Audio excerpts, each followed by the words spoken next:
Hello, my name's George from Ireland. Well, thank you for coming back to the channel. And this is about the Labour government in the United Kingdom and their imbecilic new rule. So, Shabana Mahmood, she's not been Home Secretary for very long. And obviously, she's the one in charge of immigration, citizenship, and so on. And she says, henceforth, those who immigrate to the United Kingdom will be required to speak English up to A level standard.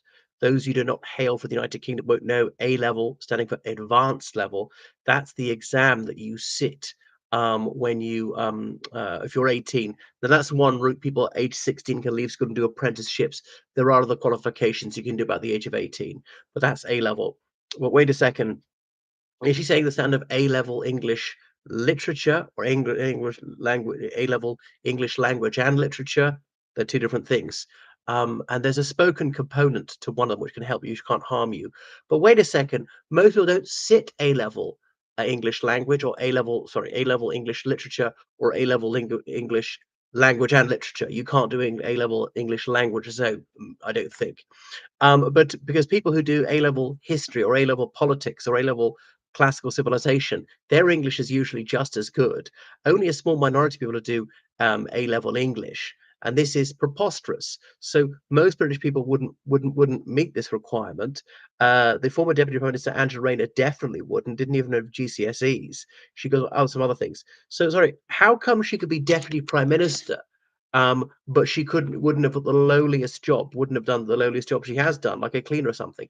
It is preposterous. It's totally unnecessary. You don't need A levels to be able to pick potatoes or wash cars or look after little children or be a care assistant or something like that, or wash dishes or wait on tables.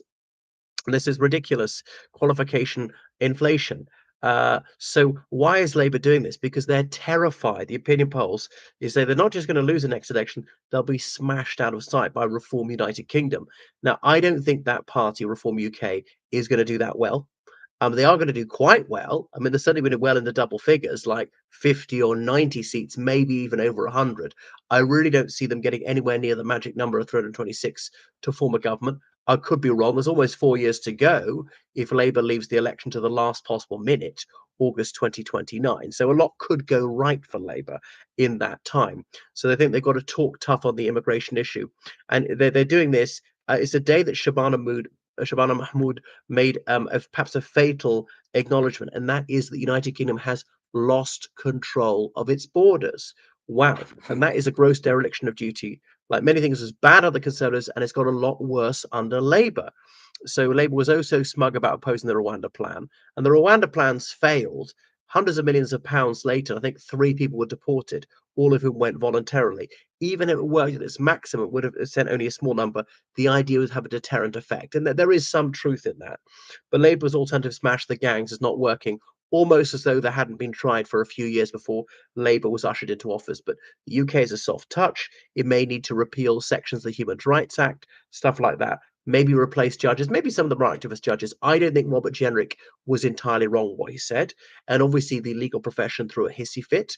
But they will always try and confuse their partisan advantage with justice. And opinion polls, well, have shown that they do have, they are very much liberal left. Fine, you could be a liberal left person and still perform your duties in a dispassionate manner. But I suspect, even if subconsciously there's bias, we're told there's subconscious bias in everything and people are racist without knowing it. But somehow there's no ideological bias amongst the judiciaries. I mean, don't make me laugh. Right.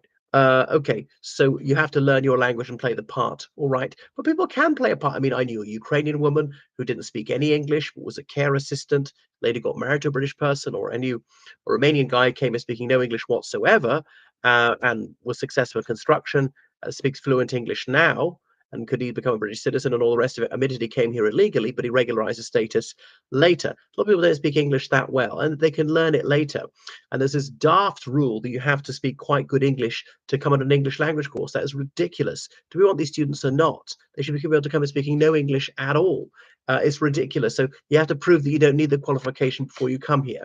Okay, so they're going to be tested on their reading, writing, speaking, and listening, and so forth. Okay, so there are skilled worker visas, the higher potential one, and they have to reach B2 English. It was B21. So B1 was equivalent to GCSE. GCSE, General Certificate of Secondary Education, which people sit in Northern Ireland, Wales, and South Britain, usually not in North Britain. And so on. So I can tell you that there's a way to classify linguistic abilities. It goes A1, A2, B1, B2, C1, C2. So C2 is the best, so like native speaker standard. A1 is very primitive. But if you got to B1, well, that's quite good. You can converse a lot, make quite a few mistakes, express yourself about simple topics, comprehend most things, write a few hundred words at a time. There'll be grammatical mistakes, there'll be misspellings and so forth. But B2, you can probably speak it all day, and you can read proper books, even you don't comprehend every word. And you may not be taken for a mega speaker, but that is good. If you can get to B2, that is really good. Okay. So this is the skilled worker visas that have to get salaries of £41,700 per year. Now there are other visas which are for people who are less skilled, and so on. So it's unnecessary. And actually, net immigration, if you take into account that most people come as students and then they leave, is about 200,000 per annum. So net immigration, that's the immigration minus the emigration was only 431,000 in 2024. But bear in mind, as I say, a lot of those are students. Now in 2023, it'd be 906,000. Wow. That's partly because it was shortly after the Ukraine war began. The Afghan crisis, well, that was August 2021. And yeah, because there was almost no movement in 2021, 2020, 2021 because of coronavirus. 2022, about 3 years worth came in 1 year, which spilled over a bit into 2023. And it was Boris Johnson's moronic loosening of the immigration rules. Okay. So yeah, that's it. And there are multifaceted problems to immigration, but it's partly the labour market. It's partly British people of all races often refusing to do the dirty and poorly paid jobs because the generous benefit system is over generous, and being on benefits is a career.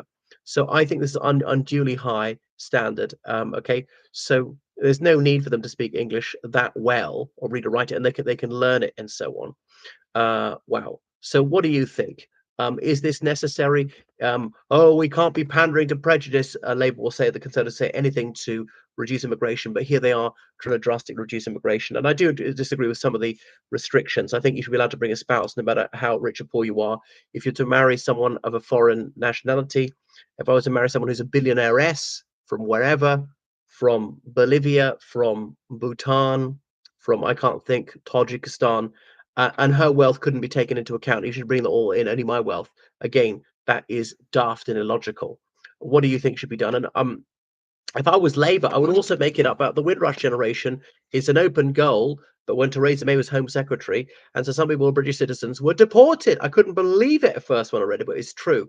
How appalling that is. Moreover, some people who'd been here since babes in arms, they were British in all except the narrowest legal definition, and they were deported and so on because they couldn't provide 2 pieces of documentary evidence every year they'd been here.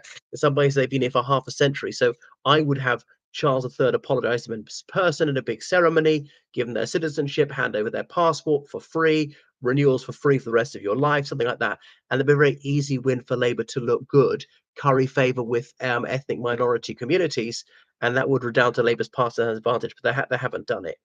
And I can tell you that's not for high-minded reasons. It's just because they're too dim and too preoccupied with like putting a rapist in your daughter's changing room, priorities and things that the public really, really want. Okay, thank you very much for watching my channel. Make sure you subscribe on Patreon, donate PayPal, georgecallahan7@gmail.com. Goodbye.